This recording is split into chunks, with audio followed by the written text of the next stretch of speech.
$8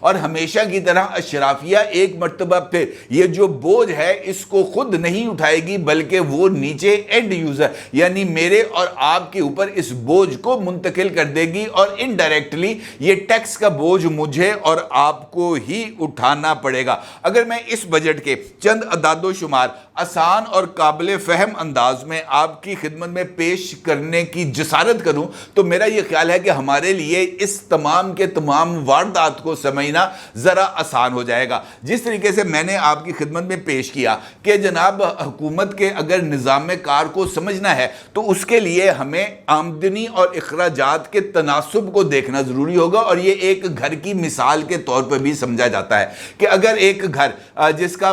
جو مالک ہے یا جس کا جو سربراہ ہے اگر اس کی آمدنی 50,000 روپیہ ماہوار ہے اور اس کے اخراجات 80,000 روپے کے ہیں تو اس کا مطلب یہ ہے کہ یہ جو 30,000 روپے کا خسارہ ہے یا کمی ہے اس کو وہ قرضوں کے ذریعے پورا کرنے کی کوشش کرے گا، کیونکہ اس کے بغیر اس کے پاس کوئی اور آپشن موجود نہیں ہے، اور یہ خسارہ اگلے مہینے میں آپ کی آمدنی میں مزید کمی کا سبب بنے گا، کیونکہ جب آپ کو یہ قرض اتارنا ہے تو پھر آپ کی آمدنی جو ہے وہ 50,000 روپے سے کم ہو کر 20,000 روپے ہو جائے گی، تو اس کا مطلب یہ ہوگا کہ اگلے مہینے آپ کو 60,000 روپے کا قرض لینا پڑے گا، اور پھر یہ جو سائیکل ہے یہ ایک نیور اینڈنگ سٹوری کی طرف چل جائے گا، کیونکہ آپ کے پاس دو ہی آپشن ہیں، یا تو آپ اپنی آمدنی کو میں اضافہ کریں یا اپنے اخراجات کو کم کریں، اس کے علاوہ کوئی اور صورتحال نہیں ہو سکتی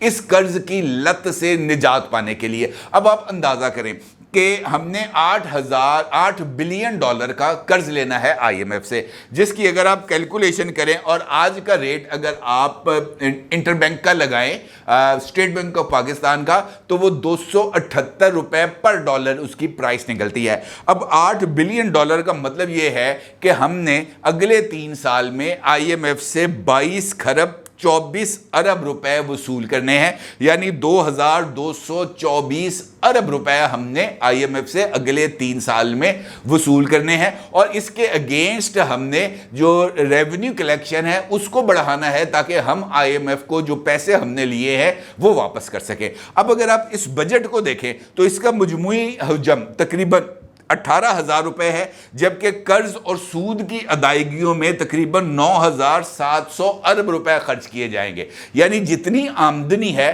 اس کا آدھا حصہ تو قرض اور اس کے اوپر سود کی ادائیگیوں میں خرچ ہو جائے گا، اور اس کمی کو پورا کرنے کے لیے مزید قرض لیا جائے گا، لہٰذا یہ جو قرض کا سائیکل ہے یہ اپنی جگہ پر چلتا رہے گا۔ اب اگر میں آپ کی خدمت میں یہ کیلکولیشن پیش کروں کہ کل جو وفاقی وزیر خزانہ محمد اورنگزیب صاحب نے قومی اقتصادی جائزہ رپورٹ پیش کی تھی تو خود انہوں نے اس اکنامک سروے آف پاکستان کی رپورٹ میں اس بات کا خود اعتراف کیا تھا کہ مالی سال 2023-2024 کے اندر یعنی گزشتہ مالی سال کے اندر ہی صرف جو سالانہ ٹیکس چھوٹ ہے یہ 3,900 ارب روپے کی ریکارڈ کی گئی ہے، یعنی صرف ایک سال کے اندر ہماری اشرافیہ کو 3,900 ارب روپے کی ٹیکس کی چھوٹ دی گئی ہے۔ ہم نے آئی ایم ایف سے کتنا قرض لینا ہے اس کو آپ ذہن میں رکھیں، $8 بلین،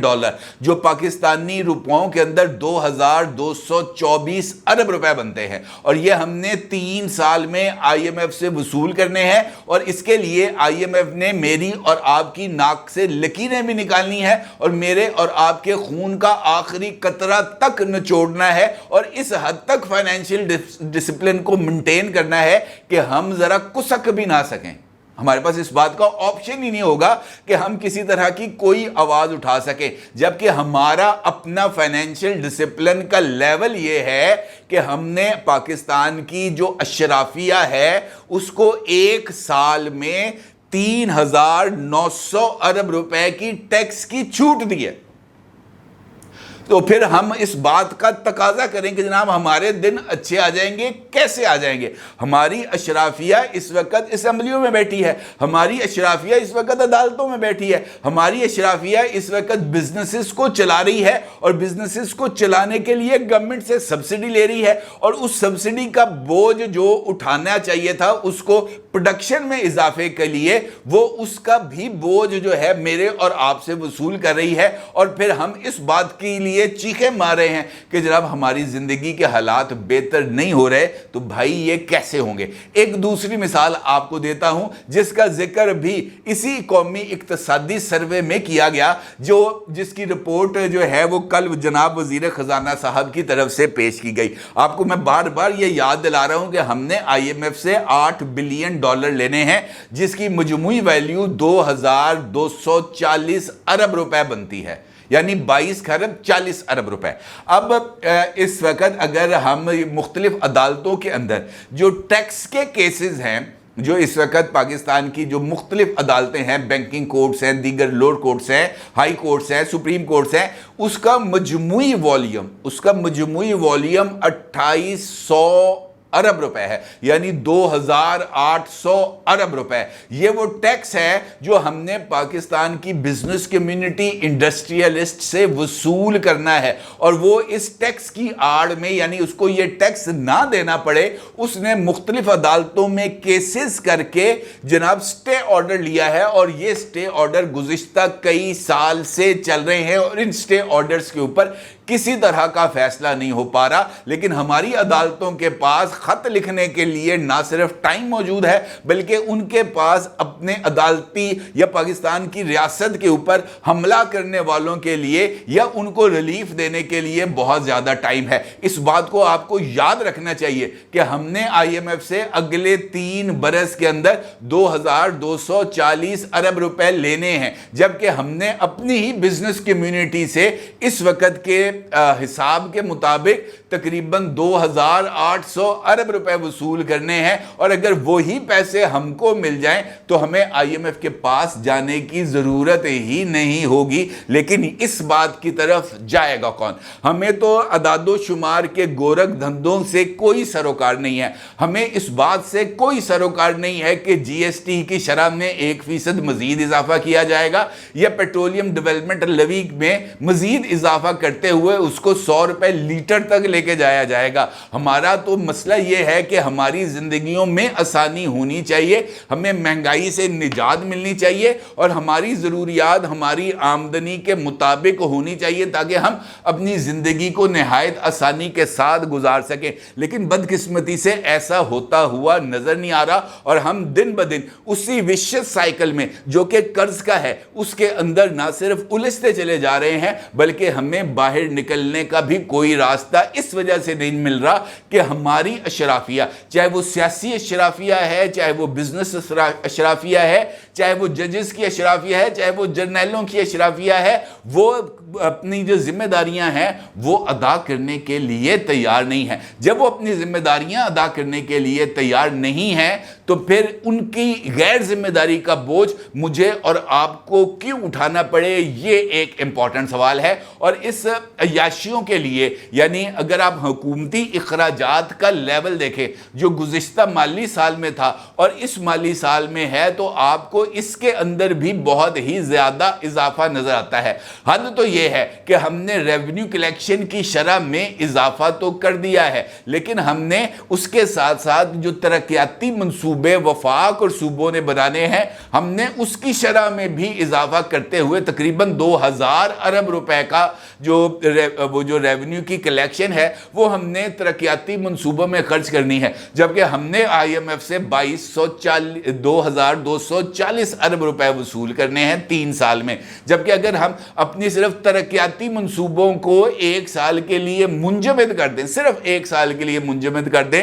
تو ہمیں جناب IMF کے پاس جانے کی اور عوام کے اوپر مزید ٹیکس لگانے کی ضرورت نہیں پڑے گی. لیکن یہ کام ہم کریں گے نہیں, اس وجہ سے کیونکہ اس کے نتیجے میں ہم نے اپنے MPA MNA کو ترقیاتی فنڈ دینے ہیں، اس کے بعد ہم نے ان ترقیاتی فنڈ سے ان کے انتخابی اخراجات جو انہوں نے خرچ کیے تھے وہ ہم نے ان کو سود سمیت ادا کرنے ہیں، اور پھر ان کو اس بات کے لیے تیار کرنا ہے کہ آپ نے سارا سال ہمارے ساتھ رہنا ہے، ہمیں گالی نہیں دینی، ہمارے خلاف نہیں جانا، ہمارے خلاف جا کر ووٹ نہیں دینا، اور پھر یہی سائیکل ہم اگلے سال بھی ایسے ہی شد و مد کے ساتھ چلائیں گے، اور عوام کو کیا ملے گا؟ لالی پاپ، زیرہ ملے گا تنخواہوں اور پینشن میں اضافے کے نام سے، جو حکومت ایک ہاتھ سے دے گی اور اگلے ہاتھ سے وصول کر لے گی، اور رہے گا ہمارا ہاتھ ہمیشہ کی طرح خالی۔ اپنی رائے کا ضرور اظہار کیجیے گا۔ آپ کو بہت شکریہ۔ اللہ حافظ۔